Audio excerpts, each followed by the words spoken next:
Bonjour, nous avons vu dans la vidéo précédente qu'il est possible d'approximer l'aire en dessous de la courbe d'une fonction réelle avec les sommes de Darboux.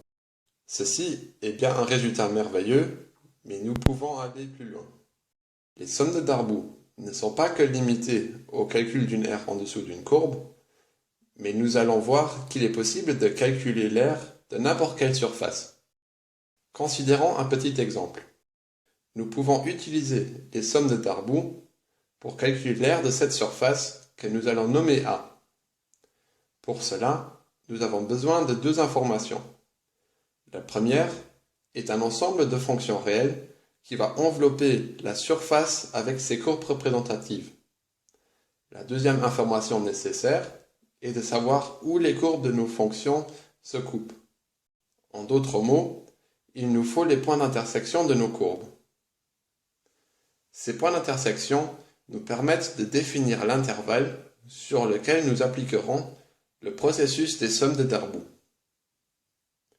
Considérons la courbe de la fonction réelle f de x. Nous n'allons pas calculer l'aire en dessous de toute la courbe représentative, mais nous allons nous limiter à l'intervalle obtenu.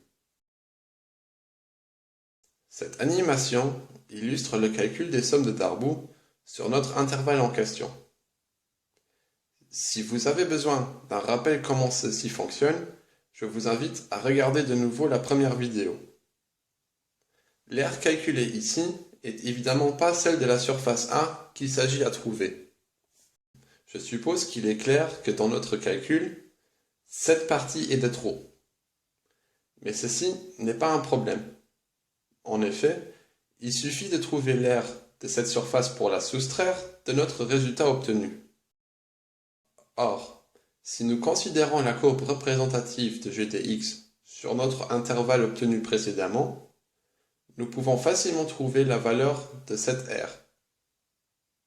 Il suffit de répéter ce que nous avons fait pour la fonction f. On trouve ainsi que l'aire de la surface A correspond à la différence des aires en dessous des courbes représentatives de f et g de x. En note, l'aire cherchée est égale à l'intégrale de a à b de f de x moins l'intégrale de a à b de g de x.